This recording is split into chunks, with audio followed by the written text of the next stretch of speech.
ஐந்து கரத்தனை ஆனை முகத்தனை இன்றின் இளம்பரை போலுமையற்றனை நந்தி மகந்தனை ஞான கொழுந்தினை புந்தியில் வைத்தடி போற்றுகின்றேனே. மஞ்சளிலே செஞ்சு வச்ச தொந்தி கணபதியே முன்னின்று காருமையா,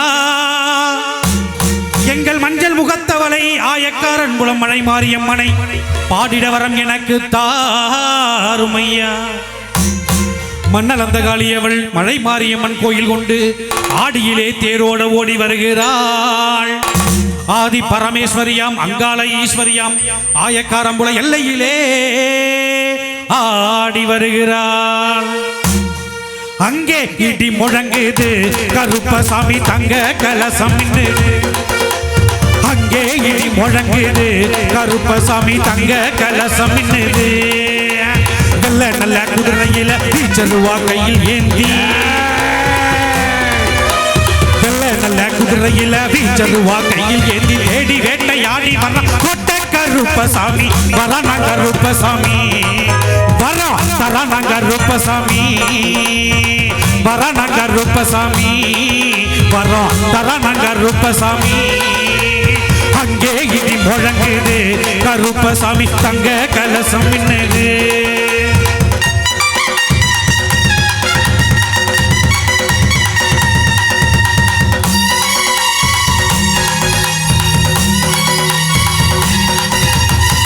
கண்ட கையில் ஏந்தி ஆடி வர்றாங்க ருப்ப, அருவா மீச கொண்டு ஆடி வர்றாங்க ருப்ப. கண்ட கையில் ஏந்தி ஆடி வர்றாங்க ருப்ப, அருவா மீச கொண்டு ஆடி வர்றாங்க ருப்ப. அங்கே அங்கே அங்கே அங்கே அங்கே அங்கே அங்கே அங்கே அங்கே இடி முழங்குது கருப்பசாமி தங்க கலசம். அங்கே இடி முழங்குது கருப்பசாமி தங்க கலசம். அங்கே இடி முழங்குது கருப்பசாமி தங்க கலசம். அங்கே இடி முழங்குது கருப்பசாமி தங்க கலசம். எல்லாம் வல்ல கருப்பசாமியை வணங்கி எனக்கு அனைத்து சக்திகளையும் கொடுத்த என்னை ஆட்டி படைக்கின்றேன் அறிவு கண்ணை திறந்த அகிலாண்ட ஈஸ்வரி பிரம்மாண்ட நாயகி என் பொண்டாட்டிக்கு 2வது வணக்கம். நான் இது வரைக்கும் இந்த மாதிரி ஆளை பார்த்ததே இல்லையா சார்? ஏன் பொண்டாட்டிக்கு வந்து தொட்டு வணங்குறேன், நீ கும்பிடணும் சார். முன்னாடி கும்பிடுறது கருப்பசாமின்னா வீட்டில் இருக்கிற என் பொண்டாட்டி ஒரு கருப்பி சாமி, அதனால அவளையும் கும்பிட்டுட்டு எத்தனையோ தெய்வங்களை வணங்கினாலும் ஆண் வர்க்கத்துக்குன்னே இருக்கக்கூடிய பிரத்யேகமான குலதெய்வத்தை வணங்காம நம்ம நிகழ்ச்சிக்குள்ள போகக்கூடாது. சரி, ஆண்களுக்கு தான் சார் குலதெய்வம், பெண்களுக்கு ஒத்துக்காது. அந்த வகையில் ஆண் வர்க்கத்தின் குலதெய்வங்களை வணங்க போறேன். ஆண்கள் எல்லாம் பக்தியோட இருங்க. பக்தியோட இருக்கீங்களானே? குலதெய்வத்தை வணங்கலாமா? வணங்கலாம். Old monk cardinal monitor MC whisky mansion house Bols signature Napoleon bullet anaconda Kingfisher 5000 6000 9000 10,000 sand paper black knight eagle ஜெந்து Kalyani high voltage scotch rum killer booster சாராயம் பட்டச்சராயம் கள்ளச்சாராயம் கல்லு கஞ்சா சுண்டக்கஞ்சி பீடி சிகரெட்டு புயல பான்பராக்கு 1848 ஆகிய ஆண் வர்க்கத்தின் குலதெய்வங்களுக்கு முதல் வணக்கம். இவ்வளோவா இருக்கு சார்? ஆமாம் சார். இப்போ ஏன் தெரியுமா ஆண் வர்க்கத்தின் குலதெய்வங்கள்னு சொன்னேன்? நான் சொன்ன உடனே உண்மைன்னா ஆண்கள் எல்லாம் கை தட்டுங்க, இல்லைன்னா வேண்டாம். இது ஏன் தெரியுமா ஆண் வர்க்கத்தின் குலதெய்வங்கள்னு சொன்னேன்? ஒரு பழமொழி உண்டு நடுவர் அவர்களே, ஒரு பொம்பளை மனசு ஒரு பொம்பளைக்கு தான் தெரியும். ஒரு பொம்பளை மனசு ஒரு பொம்பளைக்கு தான் தெரியும். ஆனால் ஒரு ஆம்பளை மனசு ஆல்கஹாலுக்கு தான் தெரியும். கைதட்டல் வருதுன்னா என்ன அர்த்தம்? குலதெய்வமா ஏத்துக்கிட்டாங்க. இந்த குலதெய்வம் மட்டும் ஒரு மனிதனுடைய உடம்புல ஒரு ஆண்மகன் உடம்புல இறங்கிச்சுன்னு வச்சுக்கோங்களேன், இந்த உலகத்துல ஜாதி மதம் மொழி இனம் ஏற்றத்தாழ்வு ஏழை பணக்காரன்னு எதுவுமே கிடையாதுரா, எல்லாமே ஒண்ணுதான்டான்னு ஒரு கவிஞன் பாட்டுல சொன்னான். ஜாதி இல்ல பேதம் இல்ல தண்ணி போட்டுட்டா, மேலும் இல்ல கீழும் இல்ல போதை ஏறிட்டா. ஜாதி இல்ல பேதம் இல்ல தண்ணி போட்டுட்டா, அட மேலும் இல்ல கீழும் இல்ல போதை ஏறிட்டா. யாரும் ஒண்ணுதான் அப்புறம் சின்னந்தா, யாரும் ஒண்ணுதான் அப்புறம் சின்னந்தா. சல்லாம் போட்டு குருவேன் சால்ட்டு கொட்டா சொல்லுவேன், சல்லாம் போட்டு குருவேன் சால்ட்டு கொட்டா சொல்லுவேன். ஜாதி இல்ல பேதம் இல்ல தண்ணி போட்டுட்டா, அட மேலும் இல்ல கீழும் இல்ல போதை ஏறிட்டா. அந்த வகையில் குலதெய்வத்தை வணங்கியாச்சு. அற்புதமா அந்த நடுவர் நாற்காலியில் அமர்ந்து நீதிபதியா அமர்ந்திருக்கிற நீங்க என்ன சாதாரண ஆளா? புதுச்சேரி அரசே உங்களுக்கு கலைமாமணி விருது கொடுத்திருக்காங்க. நீங்க கலைமாமணி விருது வாங்கல, அரசே உங்களுக்கு விருது கொடுத்திருக்காங்கன்னா நீங்க சாதாரண நடுவரா சார்? 5 வயசுல அண்ணன் தம்பி, 10 வயசுல பங்காளி, பங்காளிங்களுக்குள்ள சண்டை வந்தா பிரிப்பாங்க பங்கு, பனைமரத்துல ஏறினானா நொங்கு, பருவத்துல காதல்ல விழுந்தா சங்கு, பட்டிமன்றம்னா நீங்க தான் சார் கிங்கு. இப்ப தூங்க மாட்டி தொங்கு வந்தமா ஒரு செய்தியை பேசுறமான பங்கு நொங்கு நீ இல்ல சார், நான் சொன்னா நீங்க ஏத்துப்பீங்க. அந்த மாதிரி ஏன் தெரியுமா உங்களுக்கு இந்த கிங்குன்னு சொன்னேன்? ஏன் தெரியுமா கிங்குன்னு சொன்னேன்? இது தமிழ்நாட்டில் 2 வகை பேச்சாளர் தான் சார். பேச்சாளர் 2 வகை தான். முதல் ரகம் என்ன தெரியுமா? புதிய புதிய செய்திகளை, புதிய புதிய நகைச்சுவைகளை படித்து உருவாக்கி பேசக்கூடியவங்க ஒரு ரகம். ஆமாம், அந்த உருவாக்கி பேசுறது பூரா மேடைக்கு வந்துட்டு உள்வாங்கி அடுத்த மேடையில் பேசுறது 2வது ரகம். அருமையான ரகம். அதில் முதல் ரகத்தில் இருக்கக்கூடிய எனது அருமை நடுவர் பெருந்தகை அவர்களே, என்னதான் இருந்தாலும் எனக்கு உங்கள் மேலே கோவம் சார். என் மேலே ஏன் கோவம்? ஆமாம், எப்படியாப்பட்ட மண்ணு தெரியுமா சார் இந்த மண்ணு? இந்த மண்ணுக்கு வாழ்க்கையின் பொற்காலம் அன்றா இன்றா அருமையான தலைப்பை செந்தில் சார் கொடுத்துருக்காரு. நல்லதொரு வாய்ப்பை கொடுத்த மணக்காடு செந்தில் அவர்களுக்கு நன்றியை பாராட்டி, சார் அன்றேன்னு பேசுறதுக்கு அங்கே பாருங்க, அவர் வேட்டி சட்டை கட்டினாலும் எப்படி உட்காந்து எஜமான் மாதிரி, எஜமான் படத்தில் ரஜினிகாந்த் மாதிரி உட்காந்துருக்கார். இங்கே பாருங்க எங்கள் அண்ணன் பழைய படத்தில் வர சந்திரபாபு மாதிரி எவ்வளோ அழகாக இருக்காங்க. அவங்களுக்கு ஈடு இணையாக பேசுறதுக்கு கேப்டன் விஜயகாந்த் மாதிரி என்ன கொண்டு வந்து நிப்பாட்டிருக்கீங்க. அந்த பக்கம் யார் சார் 2 பேர்? யார் சார் 2 பேர்? 10 இன்னொன்று கார் பஞ்சராகி வேற வந்துட்டு இருக்கு. பஸ் ஸ்டாண்டில் நின்றுந்தாங்க, வரையான்னா வந்துட்டாங்க. ஐயோ இல்லை, பேசுறதுக்கு பட்டிமன்றத்துக்கு நான் பார்க்கும்போதெல்லாம் பஸ் ஸ்டாண்டில் யாரும் நிற்க மாட்டேங்கிறாங்க சார். என்ன சார் இது? எனக்கு என்னமோ அவங்கள பார்த்தா பேச்சாளர் மாதிரி தெரியல. ஏதோ குடுகுடுப்புக்காரனுக்கு லேடி கட்ட போட்ட மாதிரி 2 பேர் உட்காந்துருக்காங்க. குடுகுடுப்புக்காரன்? ஆமாம் சார், நல்லா உத்து பாருங்க. நான் என்ன சொல்கிறேன், இவங்க 2 பேரும் பட்டிமன்றம் பேசுறதை விட்டு நான் சொல்கிற வசனத்தை சொல்லி நம்ம ஆயங்காரம்புலத்தை சுற்றி வந்தாங்கன்னா செந்தில் சார் கொடுக்குற பேமெண்ட்டை விட நிறைய கிடைக்குமே. எப்படி? எதிரணி தானே இவங்க எனக்கு. ஆமாம், சொல்கிறேன் கேட்டுக்குங்க. எதிரணி பார்த்துக்க, சொல்லுறேன் கேட்டுக்க. பட்டிமன்றம் ஒன்று நடக்குது இங்கே, ஓடி ஓடி உழைச்சாலும் 1 ரூபா ஒட்டாது, புது ஜோக்கு அடித்தாலும் பேமெண்ட் ஏறாது, சீசனுக்கு 1000 ரூபா சேர்த்து கொடுங்க முதலாளி, கூட கேட்கறதுக்காக கூப்பிடாம விட்டுறாதீங்க, பேமெண்ட் ஏற்ற ஆடியோவுக்கு இன்ஸ்ட்ருமெண்ட்டுக்கு சேர்ந்தே பொருந்தும், கேட்கறது நான் இல்லை பேச்சாளர் மனசாட்சி. ஒரு கைத்தட்டு கொடுங்க எல்லாரும். எவ்வளோ அழகா வாய்க்குள்ளேயே குடுகுடுப்பு வச்சிருக்காருங்க. அருமை அருமை, சபாஷ். அன்றேன்னு பேசுறதுக்கு அந்த மாதிரி வந்து உட்காரணும் சார். என்ன பேசினாலும் ஏற்றுக்கிட்டு போகிறதுக்கு இது ஒன்றும் சாதாரண மண்ணு கிடையாது. வீர விளைஞ்ச மண்ணு சார். எப்படியாப்பட்ட மண்ணு தெரியுமா? ஜில்லாவோ நாகப்பட்டினம். நம்ம ஆயக்காரம்புல பக்கம் வந்து சொல்லு, நம்ம ஆயக்காரம்புல சிங்கம் செம்பு கலக்காத தங்கம், அது வச்சிருப்பதோ வருத்தப்படாத வாலிபர் சங்கம். அன்புக்கு ஆயக்காரப்புல இளைஞர்கள், அறிவுக்கு ஆயக்காரப்புல பெரியவர்கள், அடக்கத்துக்கு ஆயக்காரப்புல பெண்கள். நம்ம ஆயக்காரப்புல மக்கள் கொடுத்த வாய்ப்பை நல்லபடியா பயன்படுத்தி நம்ம ஆயக்காரன் புலம் கை தட்டல கொஞ்சம் தட்டித்தா காட்டுவீங்களா? ஐ சுத்த தமிழ் வீரம் ரத்தத்துல ஊரும் சிங்க தமிழே சங்க தமிழே, எத்தனையோ நாடு சுத்தி வந்த ஆளு, சக்தி இருக்கு புத்தி இருக்கு, ஊரெல்லாம் அண்ணனா தம்பியா பார்க்கும் பேருள்ளம் கொண்டவர் நல்லவர். யாராச்சும் வம்புன்னு தும்புன்னு வந்தா அஞ்சாம தட்டுவார் கொட்டுவாரு. ஒரு வாய்க்கொழுப்பெடுத்தா அடுத்த வரக்கிழப்பிழுத்தா அவன் தோல் உரிப்பவன்டா, தமிழச்சு பால் முடிச்சவன்டா. அட ஒன்றிக்கு ஒட்டி சவால் விட்டா தடியாத்தா முடிச்சுட்டா கை விரல போடுற ஒரு காத்தி உணராம் காடு போடவே.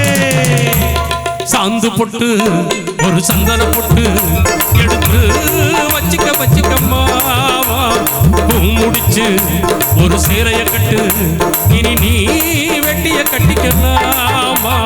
கம்பெடுத்தா சொல்லி அடிப்பே, தள்ளி காளைய போல் துள்ளி குதிப்பே, ஒரு கம்பரமா சுத்தி அடிப்பே, உங்க பாட்டனுக்கும் கத்து கொடுப்பேன். பொட்டு ஒரு சந்தன பொட்டு எடுத்து வச்சுக்கம்மா, பூ முடிச்சு ஒரு சேலைய கட்டு, இனி நீ வெட்டிய கட்டிக்கலாமா? அப்படி ஒரு அற்புதமான ஒரு வீர விளைஞ்ச மண்ணில் வந்து உட்கார்ந்துக்கிட்டு வாழ்வின் பொற்காலம் இன்றேன்னு சொன்னா எப்படி சார் ஏத்துக்க முடியும்? முடியாது சார். ஒரு அழகான பொண்ணு கிட்ட போய் நீ ஒரு அப்பா டக்கரு அப்படின்னா தப்பு கிடையாது.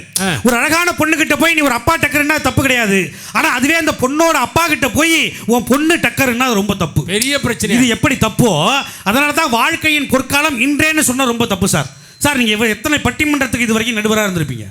ஒரு 2600 பட்டிமன்றத்துக்கு நடுவராக இருந்திருக்கீங்க. என்ன படிச்சிருக்கீங்க சார் நீங்க? நான் MA economics, MA Tamil, MA economics. எத்தனை வெளிநாடு போயிருக்கீங்க சார்? 15 நாடு. 15 நாடுகள். எனக்கு ஆங்கிலத்தில் ஒரு வார்த்தைக்கு அர்த்தம் தெரியல. அதை நான் உங்கள்கிட்ட கேட்குறேன், நீங்கள் அதை சொல்லணும். ஆங்கிலத்தில் எது வேணா கேளு, நான் சொல்கிறேன். எது வேணாலும், எது வேணா கேளு. ரொம்ப சிம்பிள் சார். எனக்கு அர்த்தம் தெரியல, அதை நான் உங்கள்கிட்ட கேட்குறேன். I tell you later. I tell you later. Later நான் அப்புறமா சொல்கிறேன். இப்போவே சொல்லுங்க. ஏம்பா நீ என்னப்பா கேட்ட? சார் நீங்கள் என்ன படிச்சிருக்கீங்க? டபுள் எம்ஏ படிச்சிருக்கேன். டபுள் எம்ஏனா எம்ஏ மாமா கிடையாது, அந்த வேலை தான் ஒன்றும் செய்யாமல் இருக்கேன். எம்ஏ ஒரு கமா, அப்புறம் ஒரு எம்ஏ. மாக்கமாமா. மாக்கமாமா. 2600 பட்டிமன்றத்துக்கு நடுவராக இருந்திருக்கீங்க. சரி. 15 வெளிநாடுகளுக்கு போயிருக்கீங்க. ஐ டெல் யூ லேட்டர் அப்படின்னா என்ன சார்? நான் அப்புறமா சொல்கிறேன். இப்போவே சொல்லுங்க. ஏம்மா இந்த மென்டலை எங்கேருந்துப்பா கூப்பிட்டு வந்தீங்க? இப்போ அதான் நான் அப்புறமா சொல்கிறேன். சரி விடுங்க சார், சரி விடுங்க. நீங்கள் அப்புறமாவும் சொல்ல வேண்டாம், நீங்கள் அதை விடுங்க சார். சரி இப்போ நான் இன்னொன்று கேட்குறேன் sir. I tell you now அப்படின்னா என்ன அர்த்தம்? ஐ டெல் யூ நவ் அப்படின்னா நான் இப்போவே சொல்கிறேன். சொல்லுங்க சொல்லுங்க சார். மண்டக்காயுதுப்பா. ஏம்பா என்னப்பா நீ? அந்த மாதிரி தான் சார் அது ரெண்டு வந்து உட்கார். என்னென்ன புரியல என்ன அந்த கேரக்டர் தான் சார் ரெண்டு பேரும். சார் ஒரு ஊரில் 100 இளைஞர்கள் இருந்தாங்க. சரி. அந்த 100 இளைஞர்களுக்கும் அந்த காலத்தில் விவேகானந்தர் சொன்னார் இல்லையா, 100 இளைஞர்களை தாருங்கள் சிற்பமாக்கி காட்டுகிறேன்னு. அந்த 100 இளைஞர்களும் நல்ல வழியில் போகணும்டான்னு சொல்லிட்டு அந்த ஊர்லேயே ஒரு முனிவர் இருந்தாராம். அந்த முனிவர்கிட்ட போய் தவம் கற்றுக்கணும்னு ஆசைப்பட்டாங்களாம். ஆசைப்பட்ட உடனே 100 இளைஞர்கள் ஒன்றா போய் முனிவர்கிட்ட ஐயா எங்களுக்கு தவத்தை சொல்லி கொடுங்கன்னு கேட்டாங்களாம். அதுக்கு அந்த முனிவர் சொன்னாரா, தம்பி நான் உங்கள் 100 பேருக்கும் தவம் சொல்லி கொடுக்குறேன். உங்கள் 100 பேரையும் உட்கார வச்சு தவம் சொல்லி கொடுக்கும்பொழுது உங்களுடைய கவனம் பூரா என் தவத்தில் தான் இருக்கணும். வேற எங்கேயும் உங்கள் கவனம் சிதறக்கூடாது. நீங்கள் வேற ஏதாவது ஒரு பொருளையோ ஒரு பெண்ணையோ ஒரு நடிகையோ நினச்சிக்கிட்டு இருந்தீங்க, நான் உங்களை சோதிக்கிறதுக்காக அந்த பேரை நடுவில் சொன்னேன்னா நீங்கள் இறந்து போயிடுவீங்கன்னு அந்த முனிவர் ஒரு விஷயத்த சொல்கிறார் சார். எல்லாத்துக்கும் நிபந்தனைக்கு உட்பட்டு அந்த 100 பேர் உட்காந்து தவத்தை கற்றுக்கிட்டு உட்காந்துருக்கான். உண்மையாலுமே 100 பேரும் தவத்தை உண்மையாக கற்றுக்கிறானான்னு சோதிக்கிறதுக்காக 1 மணி நேரம் முனிவர் தவம் சொல்லி கொடுத்துக்கிட்டே இருக்கும்போது நடுவில் அனுஷ்கான்னார். 50 பேர் செத்து போயிட்டான். ஐயோ 50 பேர் அனுஷ்காவை நினச்சிட்டு உட்காந்துருக்கான். அப்போ நான் சொன்னனே கேட்டிங்களாடா, தயவு செஞ்சு தவத்து மேலே கவனம் வைங்கடா. 50 பேர் தூக்கி அந்தாண்ட போட்டுட்டு பாக்கி உள்ள 50 பேரை உட்கார வச்சு தவம் சொல்லி கொடுத்துட்டு இருந்தார் சார். அடுத்த அரை மணி நேரம் ஆச்சு, நமிதான்னாரு. 40 பேர் செத்து போயிட்டான். ஐயா அவன் 40 பேர் நமிதாவை நினைச்சு உட்காந்துருக்கான். 10 பேர் தான் நியாயம், மீதி 10 பேர் தான் உண்மையா உட்காந்து தவம் கத்துக்கிட்டு இருக்கான் சார். அந்த 10 பேர்ல ஒருத்தன் என்ன மாதிரி இருக்கேன். அவன் திடீர்னு எழுந்து மும்தாஜ்னா முனிவர் செத்து போயிட்டாரு. முனிவர் மும்தாஜை நினைச்சு உட்காந்துருக்காரு. அந்த குரூப் தான் சார் அவங்க 2 பேரும். சார் உண்மையாலுமே இந்த உலகத்தில் ரொம்ப கஷ்டமான விஷயம் தெரியுமா? ஒருத்தர் பேசுறத உட்காந்து கேட்கறதுங்கிறது ரொம்ப கஷ்டமான விஷயம் சார். ஆனால் அதையும் மீறி நம்ம பேசுறத கேட்கறதுக்கு நூற்றுக்கணக்கான மக்கள் கூடி இருக்காங்கன்னா என்ன காரணம்? அவங்களுக்கு இதை விட ஏதோ ஒரு பெரிய கஷ்டம் இருக்குன்னு அர்த்தம், வேற எதுவும் கிடையாது சார். திருச்சிக்கு பக்கத்தில் ஸ்ரீரங்கம்னு ஒரு ஊர். பேசுகிறேன் 3.25 மணி நேரமாக பேசுகிறேன். பேசி முடிச்சுட்டு மேடையை விட்டு கீழே இறங்குறேன். வேகமாக ஓடி வந்து ஒரு ஆள் காலை கட்டி பிடிச்சி கதறி ஓன அழ ஆரம்பிச்சிட்டார் சார். எனக்கு என்றைக்குமே ஆம்பளை அழுதா மனசு கேட்காது. அவனை கூப்பிட்டு ஏன்னா அழுவுறேன்னு, இல்லை சார் என் வாழ்க்கையை வெறுத்து என் மனைவியோட தொல்லை தாங்க முடியாமல் அந்த மலை உச்சியில் இருந்து குதித்து தற்கொலை பண்ணிக்கலாம்னு போனேன். போற வழியில் உங்க பேச்சை 2 நிமிஷம் கேட்டேன் சார்.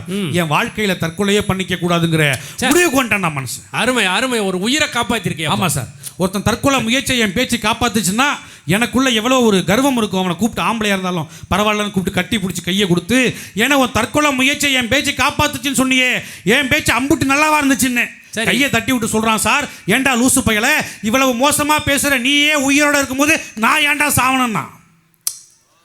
நான் அவன் மத்தியிலே பேசிட்டு வந்துட்டேன். இவங்கெல்லாம் சாதாரண ஆளு சார். சார் பழைய காலத்துலலாம் நடிகர் திலகம் சிவாஜி கணேசன் படுத்திருப்பார் விடிய காலையில். கரெக்டாக அந்த வீட்டுக்காரம்மா என்ன பண்ணுவாங்கன்னா, தலையை குளிச்சுட்டு தலையை முடிஞ்சுக்கிட்டு மஞ்சள் தேய்ச்சி குளிச்சுட்டு அழகாக நெத்தியில் குங்குமத்தை வச்சுக்கிட்டு அந்த போர்வையை போத்திருக்காருல சிவாஜி கணேசன் சார், அந்த காலை எடுத்து அந்த காலை தொட்டு கும்பிடுவாங்க சார்.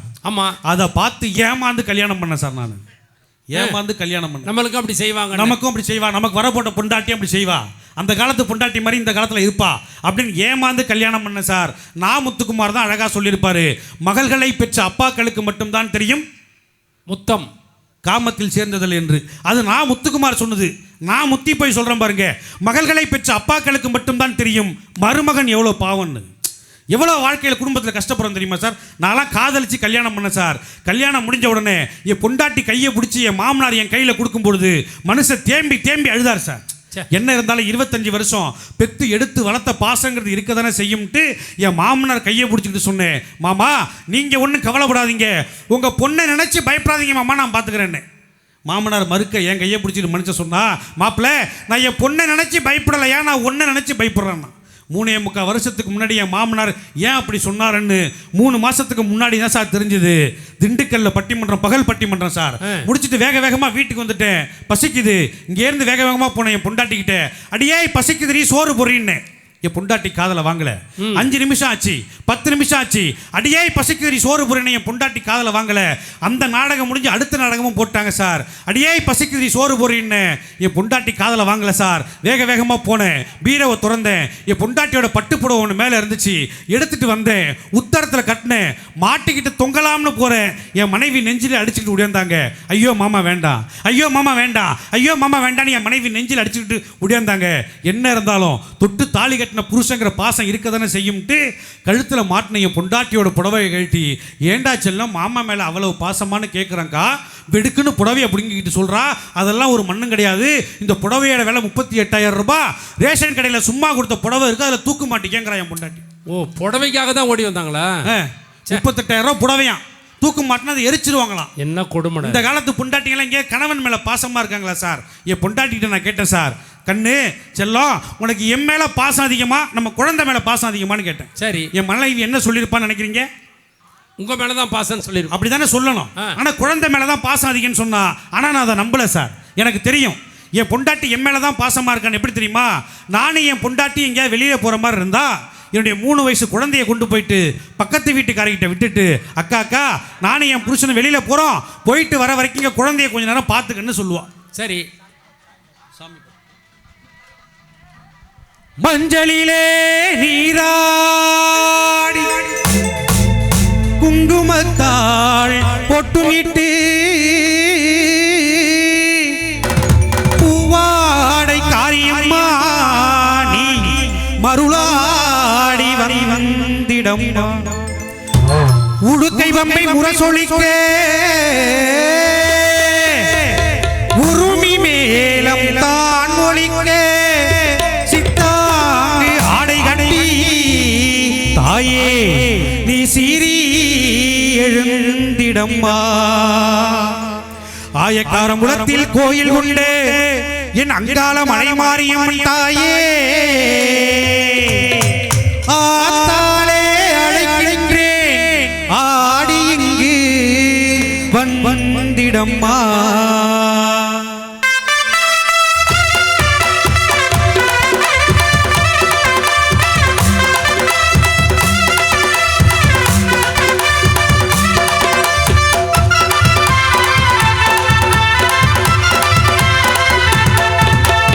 மலையனூர் அங்காளியே மாக்காளி திரிசூலியே, மேல் மலையனூர் அங்காளியே மாக்காளி திரிசூலியே, குறி சொல்ல வாடியம்மா எங்கள் குலம் காக்கும் தேவியம்மா.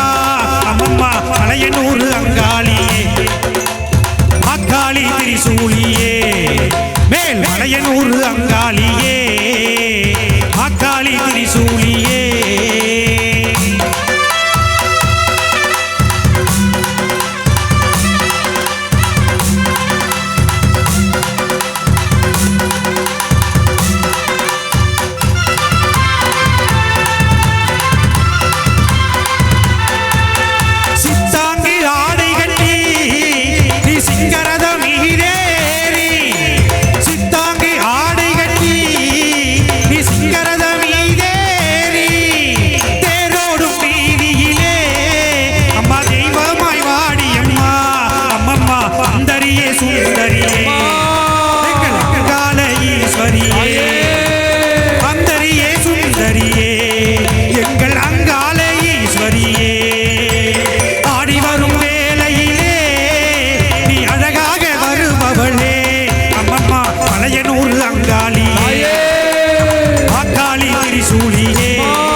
ஈஸ்வரியே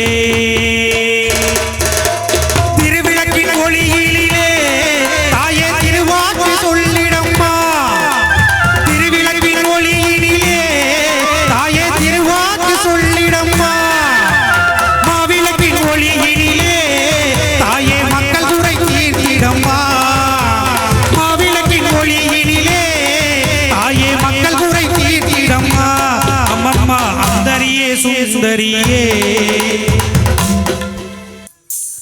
சார் வாழ்க்கையின் பொற்காலம் வந்து அன்றைக்கு தான், இன்றைக்கு கிடையாது. அந்த காலத்து பாட்டை தான் இவங்களை எதிர்க்கிற மாதிரி நாங்கள் ஒரு பாட்டை கொடுத்தோம் பாருங்க. குதிரை துள்ளி குதிச்சா இந்த சாட்டையில் அடக்குறவன் இல்ல குமரி என்ன கவனி ஒன்ன பார்வையில் மடக்குறவன் காற்றாட்டம் ரேக்லாவில் பறந்தோடும் வீரே என்ன பார்த்தாலும் தெரியாது படுவேலக்காரே சிறுமான் குட்டி இனிக்கிற தேன் கட்டி குடிக்கிற மீனாட்டம் கண்காட்டும் கண்ணாட்டி பொந்தா பிறந்தா ஆம்பளை கிட்ட கழுத்தை நீட்டிக்கணும் அவ 1 2 3 முடிச்சு போட்டா மாட்டிக்கணும். சார் இப்படியெல்லாம் என் மனைவி என்கிட்ட தொல்லை பண்ணா கூட நான் எந்த ஊருக்கு வேலைக்கு போனாலும் அந்த ஊரில் என்ன ஃபேமஸ் ஆகிருக்கோ அதை என் மனைவிக்கு வாங்கிட்டு வந்து கொடுக்குறத நான் வழக்கமாக வச்சுருந்தேன் சார். போன மாதம் மதுரையில் பட்டிமன்றம். மதுரையில் என்னடா ஃபேமஸ் நம்ம மனைவிக்கு வாங்கிட்டு போகிறதுன்னு பார்த்தேன். ஒரு சத்தம் கேட்டுச்சு, மதுரை மல்லி மதுரை மல்லி மதுரை மல்லின்னு ஒரு சத்தம். என்னடா மதுரை மல்லி? மதுரையிலேருந்து மல்லி வாங்கிட்டு போகிறதுக்குள்ளே மல்லியும் வாடிடும், நம்ம மனைவியும் வாடிடுவா. வேற என்னடா ஃபேமஸ்ன்னு பார்த்தேன். ஒரு சத்தம் கேட்டுச்சு சார், மதுரை ஜிகர்தண்டா ஜிகர்தண்டான்னு. வேக வேகமாக போனேன், வாங்கி குடித்தேன். என்ன டேஸ்ட்டு, என்ன சுவை, என்ன இனிப்பு. எனக்கு என்றைக்குமே ஒரு பழக்கம் உண்டு சார். நான் பெற்ற இன்பம் பெருக என் பொண்டாட்டி நினைக்கிறாள். நான் எவ்வளோ பெரிய அருமையான பழக்கம். கடைக்காரன்ட்ட போனேன், என் பொண்டாட்டிக்கு ஒரு ஜிகர்தண்டா பார்சல் பண்ணேன். அவரும் பார்சல் பண்ணி கொடுத்தாரு. வேக வேகமாக வீட்டுக்கு வந்தேன். அடியே மாமா மதுரைக்கு பட்டிமன்றம் போயிருந்தேன்டி, ஜிகர்தண்டா வாங்கி குடித்தேன், நல்லா இருந்துச்சு, நீயே எப்படி இருக்குன்னு குடிச்சு பார்த்துட்டு சொல்லுன்னு டிவி டேபிளில் ஜிகர்தண்டா வச்சுட்டு தோட்டத்துக்கு கைகால்கள் வான்னு போயிட்டேன் சார். இவர் எடுத்து குடிச்சு பார்த்துட்டு ஜிகர்தண்டா வாங்கிட்டு வந்திருக்கான். நான் பொல்லாத ஜிகர்தண்டா, ஒரே உரப்பு ஒரே புளிப்பு ஒரே கசப்புன்னா. நம்ம குடிக்கும்போது நல்லா தானே இருந்துச்சு, இவ குடிக்கும்போது மட்டும் எப்படி உரைக்குது புளிக்குது கசக்குதுன்னு எட்டி பார்க்குறேன் சார்.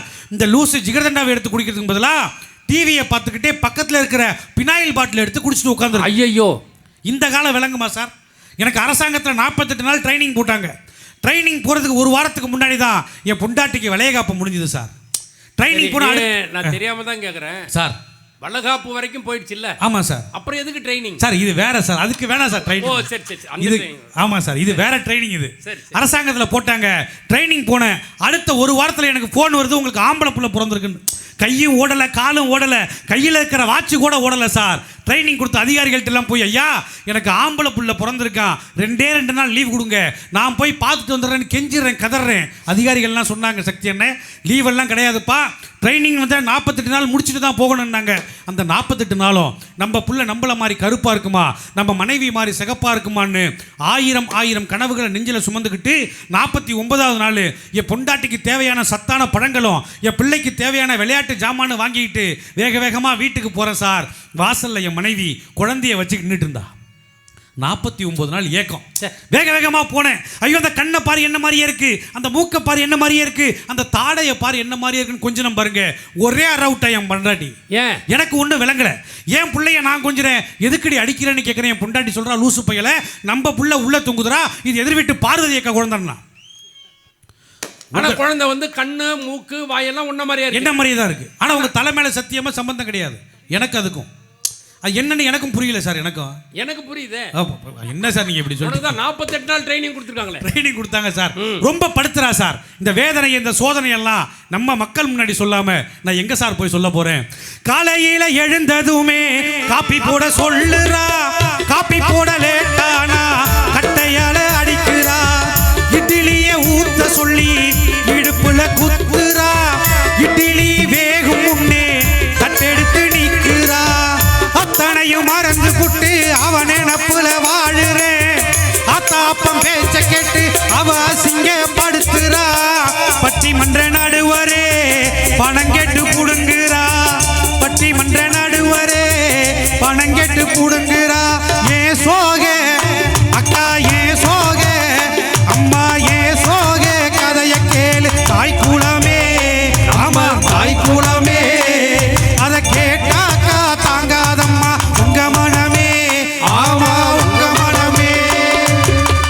இந்த காலத்துல ஒவ்வொரு வீட்லயும் ஆம்பளை அவ்வளவு கஷ்டப்படுறான் சார்.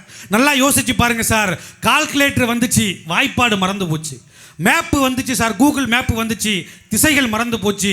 செல்போன் வந்துச்சு, பாக்கெட் டைரி மறந்து போச்சு சார். ஏஐன்னு ஒன்று வந்துச்சு. இன்னைக்கு மனுஷனே மறந்து போறான் சார். இந்த காலம் எப்படி சார் இன்னைக்கு நல்லா இருக்கும்? அந்த காலத்துலலாம் பார்த்தீங்கன்னா பாவாடை தாவணி போட்டுக்கிட்டு என் தமிழ்நாட்டு பெண்கள் வந்தாங்க சார். ஜீன்ஸு பேண்ட்டு டிஷர்ட்டு என்னைக்கு வந்துச்சோ அன்றைக்கே இந்த பாவாடை தாவணி எல்லாம் மறைஞ்சி போச்சு சார். இந்த காலத்தில் மகிழ்ச்சியே கிடையாது சார். அந்த காலம் இருந்துச்சுல்ல, அதுதான் பொற்காலம்னு நிறைவாக நான் இப்படி சொல்கிறேன். கேரளத்து கவிஞன் அழகாக ஒரு பாட்டில் சொல்லியிருப்பான். அந்த காலம் எப்படிப்பட்ட காலம் தெரியுமாடான்னு சொல்லியிருப்பான் சார். அன்றங்கே ஒரு நாடு இருந்ததே, அந்நாட்டில் ஆறு இருந்ததே, ஆறு நிறைய மீன் இருந்ததே, மீனும் முழுகிட குளிர் இருந்ததே. அன்னமிட வயல் இருந்ததே, வயல் முழுவதும் கதிர் இருந்ததே, கதிர் கொத்திட கிளி வந்ததே, கிளிகள் பாடும் பாட்டிருந்ததே. நல்ல மழை பெய்திருந்ததே, நரகத்தி சூடில்லையே. நல்ல மழை பெய்திருந்ததே, நரகத்தி சூடில்லையே. உன்னை படைத்தோன் என்னை படைத்தோன் என்றதொரு பிரிவில்லையே. அன்றும் பல மதங்கள் இருந்ததே, அதையும் தாண்டி அன்பிருந்ததே. அன்றும் பல மதங்கள் இருந்ததே, அதையும் தாண்டி அன்பிருந்ததே. உன்னை படைத்தோன் என்னை படைத்தோன் என்றதொரு பிரிவில்லையே.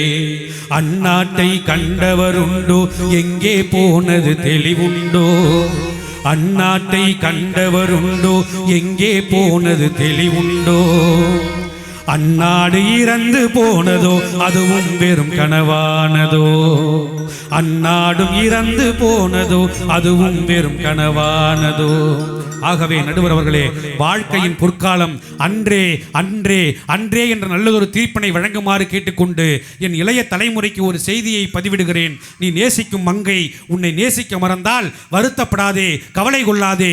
உன் நேசம் நிஜமானால் அந்த மங்கையின் தங்கை உனக்கு பிக்கப் ஆகும் என்று சொல்லி வாய்ப்பளித்தமைக்கும் வாய்மொழி கேட்டமைக்கும் நன்றி பாராட்டி விடைபெறுகிறேன். நன்றி, வணக்கம். அருமை அருமை. என்ன ஒரு கணீர் குரல்ல எவ்வளோ அழகான செய்திகளை சொல்லி, அன்றைக்கு இருந்த நிலைமை இன்னைக்கு இல்லை அப்படின்னு சொல்லி அழகழகான செய்திகளை சொன்னார். கடைசியில் மிகப்பெரிய தத்துவம், இந்த ஊருக்கெல்லாம் பயன்படக்கூடிய ஒரு அருமையான கருத்தை சொல்லி முடித்தார். அந்த மங்கை உனக்கு பிக்கப் ஆகும்னா அவங்க தங்கை பிக்கப் ஆகும். அப்படியே அந்த பரம்பரையே நோக்கிய ஒரு போக சொல்கிறார். ரொம்ப அருமையான செய்திகளை சொல்லி நிறைவு செஞ்சுருக்காரு தென்றல் அரசு. ஏன்னா அன்றைக்கு இருந்த காலம் வேறு தான். அவர் சொல்கிறதெல்லாம் கொஞ்சம் நியாயம் இருந்தது. இந்த பாவாடை தாவணியெல்லாம் இப்போ நம்ம பார்த்தே பல வருஷம் ஆச்சு. ஒரு 25 வருஷத்துக்கு முன்னாடியெல்லாம் இந்த மாதிரி திருவிழான்னா முழுக்க பாவாடை தாவணி தான். இப்போ இந்த லெக்கின்ஸ்னு ஒன்று கண்டுபிடிச்சிருக்கான். அது ஒரு கொடுமையான ட்ரெஸ்ஸாக இருக்குது. அதுதான் இப்போ நிறைய பசங்க போடுறாங்க. லெகங்கா, அம்பரல்லா, பலாசோலை தானே, பலாசோவா? இல்லை ஒரு லா தான் இல்லை, பலாசோ எல்லாம் ஒன்று தான். பலாசோலை, அப்புறம் லெகங்கா, அம்பரல்லா, இது அப்பரல்லா இல்லை. இப்படி இந்த ட்ரெஸ், அந்த பாவாடை தாவணி இல்லை சார். அதில் அந்த பாட்டிலே ஒரு பாட்டில் நடிகர் திலகம் பாடுவார் சார். பாவாடை தாவணியில் பார்த்த ஒரு அந்த பாட்டெல்லாம் இப்போ கிடைக்குமா? அந்த மாதிரி பாட்டு தான் இருக்கா? பாவாடை தாவணியில் பார்த்த உருவமாயிரு, பூவாடை வீசி வர பூத்த பருவமா. பாவாடை தாவணியில் பார்த்த உருவமாயிரு, பூவாடை வீசி வர பூத்த பருவமா. பாலாடை போன்ற முகம் பாரியனேனோ, பனி போன நாணமதை மூடியதேனோ. பாவாடை தாவணி பார்த்த உருவமா.